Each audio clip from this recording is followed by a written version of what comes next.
अब इतने क्रोध में नरसिंह भगवान क्रोध में लाल पीले हो रहे हैं। अब किसकी हिम्मत नहीं हो रही है किसी की, इनके क्रोध को शांत कैसे कराया जाए।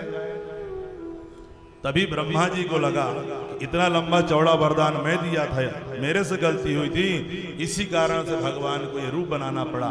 तो चलो जाकर के हम भगवान से क्षमा याचना करते हैं। ब्रह्मा जी जाकर के हंस पर बैठकर जाते हैं और भगवान से क्षमा याचना करने लगते हैं। क्या कहते हैं कि न तोस्मनन्ताय दुरंत सक्तये विचित्र वीर्याय पवित्र कर्मणे विश्वस्य सर्गस्थित संयमान गुणै स्वलीलया संदधते व्यात्मने।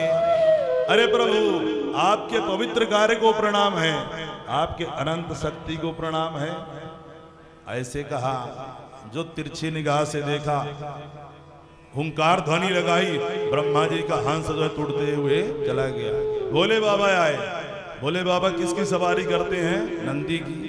नंदी को भी जैसे तिरछी निगाह से देखा, नंदी बाबा भी पूंछ उठा के जो है चले गए। अब अनेक प्रकार के देवता सब आ रहे हैं, मनु आए, प्रजापति आए, गंधर्व आए, सब अपना अपना परिचय बता रहे हैं, नाम बता रहे हैं, लेकिन इनके क्रोध को कोई शांत नहीं करा पाया। अंत में देवताओं ने सोचा, जब एक ही उपाय है, पति कितने गुस्से में हो, पत्नियों को पता रहता है कि पति को कैसे शांत कराया जा सकता है, तो इनके पति के पास जाया जाए। कौन है? पत्नी के पास जाया जाए, लक्ष्मी जी के पास। तो सभी देवता लक्ष्मी जी के पास जाते हैं। अरे देवी, आप यहाँ बैठी हो और आपके पति वहां क्रोध में लाल पीले हो रहे हैं। बोले, हमारे पति क्रोध कभी नहीं करते, वो तो शांताकारं भुजगशयनं पद्मनाभं सुरेशं विश्वाधारं गगन सदृशं मेघवर्णं शुभांगम। अरे हमारे पति तो परम शांत हैं, कभी गुस्सा करते ही नहीं। अरे बोले देवी, क्या हम लोग बोल रहे हैं तो झूठ बोल रहे हैं? चलिए हमारे साथ। देखिए तब क्या था, लक्ष्मी मैया दिव्य श्रृंगार करती है, 16 श्रृंगार करके सोने के थाली में आरती सजा करके छम छम करते हुए जाके पहुंच जाती है। चरणों में जो है पहले आरती घुमाया। देखिए आरती का एक नियम है, आप लोग आरती करते हैं ना, तो पहले कहा करना चाहिए, 14 बार आरती घुमाई जाती। कितने बार? 14 बार। पहले 4 बार चरणों में घुमाया जाता है, देवता की आरती करिए। 2 बार नाभि में, 1 बार मुख में। कितने हो गए? 4 2 6 1 7। फिर 7 बार एक साथ पूरे अंगों को। इस प्रकार से 14 बार आरती की जाती है।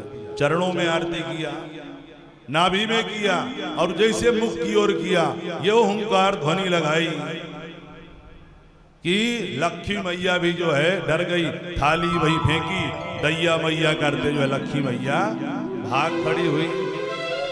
अब बड़ा समस्या हो गया कि नरसिंह भगवान के क्रोध को कैसे शांत कराएं। अब ध्यान आया, हाँ भैया, अब एक उपाय है। किसके कारण आए हैं? प्रहलाद जी के कारण। प्रहलाद जी की तरफ सबका नजर गया, और जो प्रहलाद जी महाराज ने भगवान के चरणों में प्रणिपात हो किए, दंडवत प्रणाम किए, प्रहलाद जी महाराज को गोद में उठा लिया है। बोलो नरसिंह भगवान की जय हो। स्वपाद मूले पतितं तमरभगं विलोक्य देवः कृपया परिप्लुतः उत्थाय तस्यैष्ण ददात् कराम्बुजं कालाहि पित्रस्तधियां कृताभयम्। गोद में उठा लिया नरसिंह भगवान और प्रसन्न हो जाते हैं। और ऐसे प्रसन्न हुए कि जैसे सत्योजात गौ माता का बछड़ा होता, गौ माता का जो तुरंत जन्म लिया हो बछड़ा कितना गंदगी में लिपटा रहता है, लेकिन गौ माता प्रेम के वशीभूत होकर चाट चाट के जो है इसको चमका देती है। ऐसे ही प्रहलाद जी महाराज पर कृपा बरसाने लगते हैं नरसिंह भगवान, और जीवा से चाटने लगते हैं।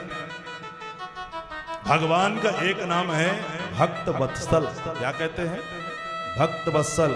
और गौ माता का तो कहते हैं वत्सला। वत्सला का क्या अर्थ है? वत्सस्य दोषान लाती गृहणाति सा वत्सला। जो अपने बच्चे के सारे दोषों को ग्रहण कर ले उसे कहते हैं वत्सला। तो ये जीव भी पाप के पंख में इतना ग्रसित है कि भगवान की ओर जाना नहीं चाहता, डरता है। अरे इतना बड़ा पापी मैं भगवान की तरफ कैसे जाऊं, ये पाप मैं करता हूं। तो भगवान कहते हैं भैया तू जैसे है वैसे आ जा, हाँ मैं तेरे को स्वीकार कर लूंगा। ये नहीं सोचना चाहिए कि मेरे भैया ये अपराध हो गया, मैंने ये पाप कर लिया। अरे हो गया तो क्षमा मांग लो भगवान से, ये प्रयास करो अगले बार मेरे को नहीं करना है। भगवान सब क्षमा कर देते हैं, जाने अनजाने में किए हुए पाप।